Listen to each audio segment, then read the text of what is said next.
And we're back. We're back. The same. Oh man, those Google Hangouts, man, y'all gotta fix that shit. I swear to God, y'all gotta fix that shit. Technical difficulties, live podcasting, but we're back. And for those of you who are listening on the podcast, you won't even notice anything different. Everybody who's listening live, they just lost the feed. They don't know what the hell happened. But everybody who's going to listen to this later, you won't know anything that happened outside of me just telling you some shit happened and I had to fix it. So, yeah, man, we would talk about them Duggars, but it was another thing that happened. There was another thing that happened over the last few weeks, and I got to talk about it, man. And we're coming up to the ass hat of the week segment of the show. Yo, we got some hats now, motherfuckers. Indeed. And so I know you guys have heard that there have been Draw Muhammad contests popping up around the country. The first one was in Texas that was shot up by ISIS operatives. And last week there was another demonstration that was held in Phoenix, Arizona, with the hold on, let me pull this guy's name up because I know I have to have this dude's name.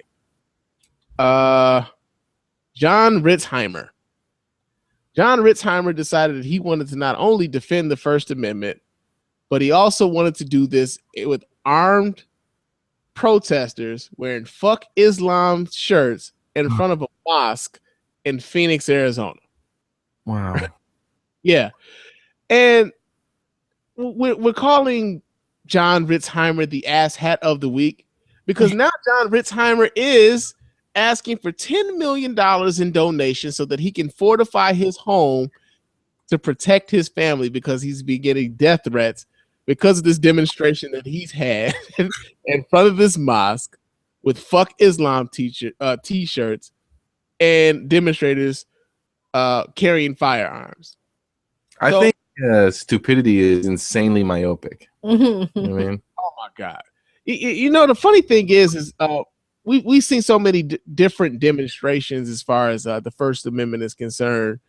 One of the things that always gets me with the First Amendment, or those who claim to be fighting in defense of the First Amendment, is that they don't seem to recognize that there are also consequences to your action, right? So you have the right to express yourself. You have the First Amendment right to worship how you want, to speak how you want, and everything else. But for everything you say and do, there's a reaction. And to provoke folks in such a way, here's the thing that kind of bothers me, that makes my ass itch, that they would have this contest knowing that it draws a certain sort of response and then act as if they're victims later on. Right. Like we saw what happened in France with what happened with Charlie Hebdo, the assault that happened with the everyone who was killed in that, in that instance. We saw what happened there. We saw how the Muslim world reacts to provocation, especially when it comes to drawing Muhammad, right? Now, it's not to say that what they do is right. I'm not condoning anything that, killing someone over the drawing of of any expression of art is, as far as I'm concerned, is way over the top. Yeah. There's no justification for that. But at the same time, to express yourself in that way, knowing the kind of reaction that it's going to receive, is also just as stupid to me as well. So it's a bit rich that this John Ritzheimer dude is asking for $10 million in donations. Yeah, he's asking for $10 million in donations. He had a GoFundMe account put up. GoFundMe has since taken that GoFundMe account down because he thinks enough people care about his safety that they're willing to give him up to $10 million. Wow. Yeah. Wow. Yeah. He wants to have his home retrofitted. He says it's for his protection of his family. Now, he's also a former U.S. Marine. So he says he knows, of course he knows how to fight. He knows how to defend himself, but he's worried about the safety of his family. And one has to wonder, why weren't you thinking about the safety of your family when you were going about the action of organizing an event that antagonized Muslims around the world? Right. What kind of mentality do you have though What were you thinking? to say to yourself that, it's okay for me to, because these people don't have the same belief that I do, it's okay for me to ridicule their belief. It's okay for me to, because I don't see it as, because I don't understand. What kind of fucking position or I'm arrogance do you scared. have to make that determination? Like, I don't like your religion, so I think you should change it. And I'm going to mock it until you change it. Why am I so concerned and require you to do something like how insecure is this guy? Mm-hmm. He needs everybody to act the same around him.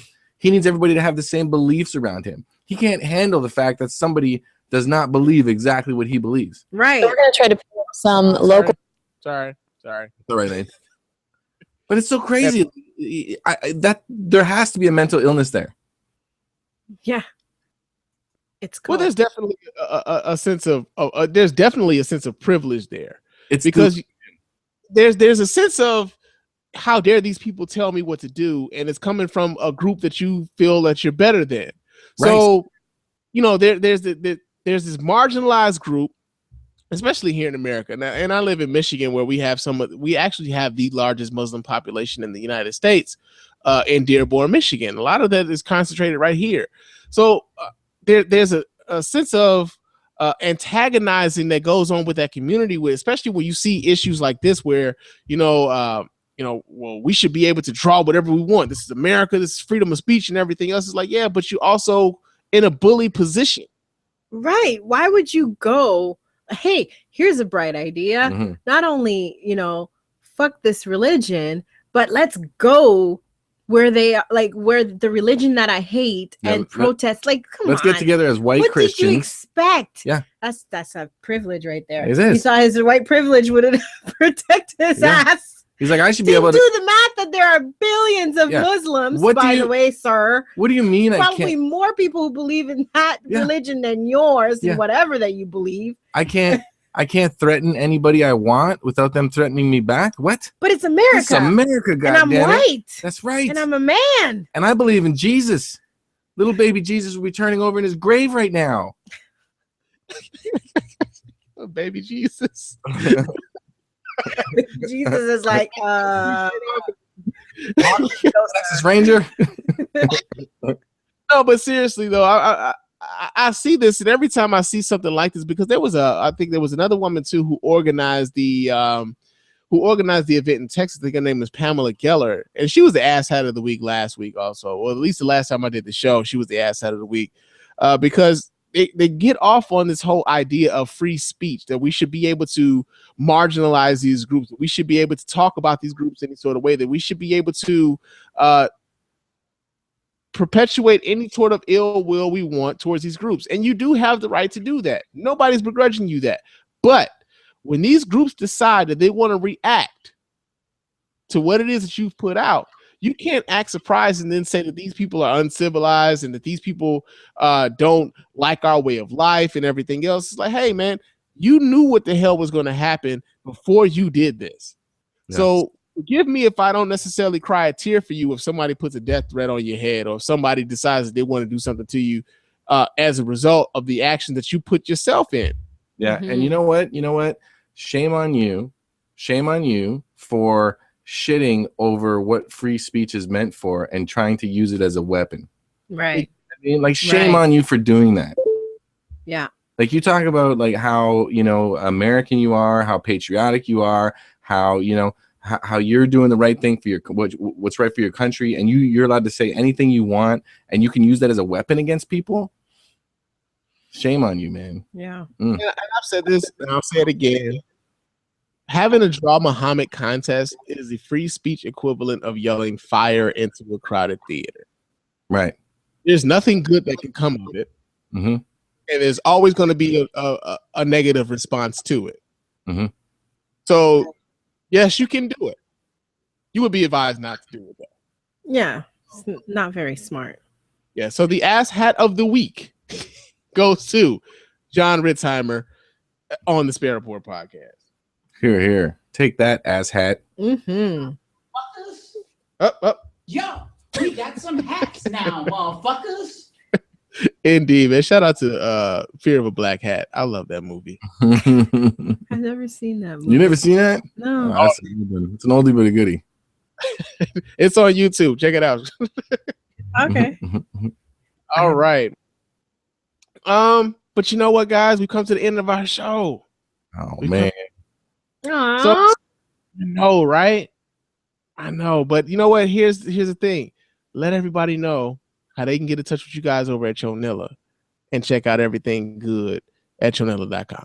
If you want to find out what's happening on a daily basis at chonilla.com, follow us on Twitter at Chonilla, and you can follow me personally at Clovisaurus. And I'm at Shirosaurus. Yes, and you can also go to the Facebook page, and we definitely encourage you to join the Facebook forum. Yes, lots of good conversations going on there. You'll find us there a whole lot. And we like to share whatever current events that's happening, whatever, whether it's weird, deep. Shout out to Charles the Spy. Yes, keeping it live. Up the forum and the forum fort.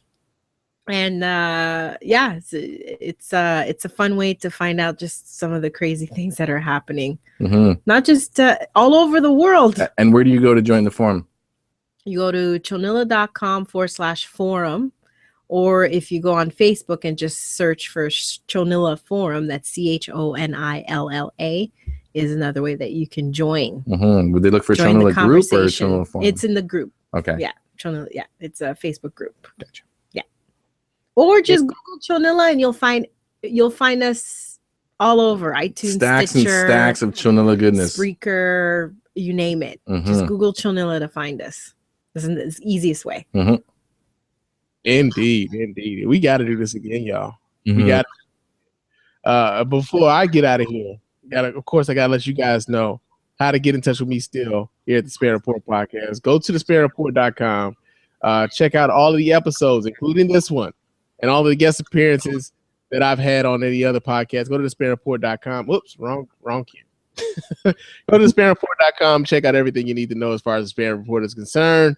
All of your Spann Report needs are there. All of the Spann Report podcasts, all of the videos available at thespannreport.com. You can also hit me up at the hotline. The hotline is area code 313-288-0485. It's area code 313-288-0485. Leave me those voicemail messages. I will play those on the show and, of course, respond in kind. You can also hit me up on the email. The email is feedback@thespannreport.com. That's feedback@thespannreport.com. Leave me those emails, and I will read those emails and respond to those emails on the show. Also, you can give me a review on iTunes and Stitcher. My name on that show. Oh, well, what the hell am I doing? The Spann Report podcast. Leave me a review. Leave me a review, 5-star preferably, but if not, your shit won't get read on the show. And that's it, man. That's it. And of course, I'm sorry, that is not it. Go to asshat at thespannreport.com. Leave me an asshat entry, and your asshat entry could be used on the show. So I'd like to thank Clove and Shirley for joining me here at the Spann Report Podcast. I really do appreciate you guys coming on. Love everything you guys are doing over at Chonilla. Big fans for very, very soon. Summer. Yeah, it's always a pleasure. We'll be back for very soon. Indeed. Until next time, fam. Peace.